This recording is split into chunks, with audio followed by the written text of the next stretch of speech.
भक्ति शुद्ध सकल मत हम श्री हित हरिवंश उपासी।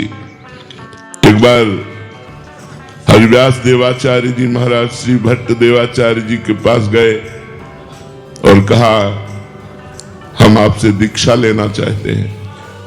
उनका हमारी गोदी पे कुछ दिखाई दे रहा है? कहा नहीं, जाओ गिरिराज जी की 12 वर्ष तक परिक्रमा करो राधा राधा रटते हुए, फिर हमारे पास आओ। आज्ञा का पालन 12 वर्ष तक राधा राधा रटते हुए समय व्यतीत करके जब आए तो कहा आप कुछ गोद में दिखाई दे रहा है? बोले नहीं। बोले फिर 12 वर्ष जाओ राधा राधा रटो। 24 वर्ष राधा राधा रटते हुए गिरिराज जी की रोज परिक्रमा लगाते हुए अपने गुरु आज्ञा का पालन किया। जब आए 24 वर्ष बाद तो बोले गुरुदेव आपकी गोद में श्यामा श्याम विराजमान है, ये दिखाई दे रहे हैं। बोले हाँ अब आओ दीक्षा देते हैं। पहले सिद्ध कर दिया फिर दीक्षा दी। गुरु की आज्ञा ही सबसे बड़ी सेवा है, गुरु की आज्ञा ही अहंकार का नाश है। बोले 12 वर्ष परिक्रमा करके राधा राधा रटते हुए समय व्यतीत किया। बोले फिर जाओ 12 वर्ष। ये तो आप हर बार कहते रहोगे, दीक्षा दीजिए फिर आप आज्ञा कीजिए, ऐसा नहीं प्रश्न किया। जो आज्ञा हुई उस पर तत्पर हो गए तो अहंकार का भी नाश हो गया, भगवत साक्षात्कार हो गया। और इतने बड़े महापुरुष हुए कि महावाणी नामक रस ग्रंथ की रचना हरिव्यास देवाचार्य जी ने की गुरु प्रताप से। तो जो गुरु की आज्ञा का पालन करता है वही गुरु सेवक है।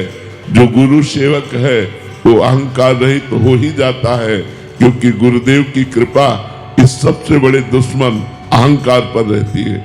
अहंकार नष्ट हो गया तो संस्कृति चक्र नष्ट हो गया। ये जो पुनरपि जननम पुनरपि मरणम पुनरपि जननी जठरे शयनम चक्र है, ये इसका मूल जो है वो अहंकार है। संस्कृति मूल सूल प्रद नाना शकल शोक दायक अभिमाना ताते करे कृपा निधि दूरी सेवक पर ममता अति भूरी। इसलिए कृपा निधि इष्ट और कृपा निधि गुरुदेव पहले उपासक के अहंकार का नाश करते हैं।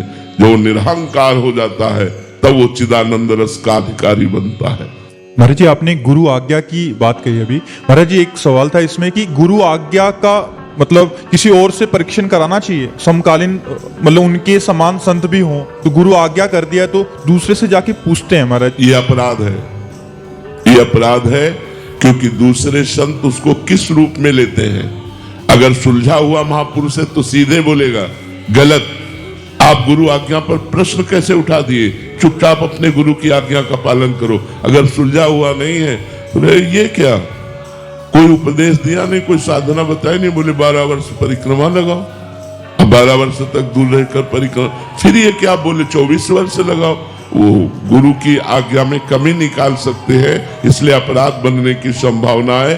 अपने गुरुदेव की बात पर यदि एक तो संशय नहीं होना चाहिए, और यदि प्रश्न उठे तो गुरुदेव से ही प्रश्न करना चाहिए, किसी और से नहीं। कि गुरुदेव भगवान हमारा मन विश्वास युक्त हो जाए, इसलिए आपसे पूछ रहा हूं, क्या अत्यंत अनिवार्य है 12 वर्ष तक परिक्रमा लगाना? हाँ, गुरुदेव से ही पूछना चाहिए, वो हमारा समाधान करेंगे।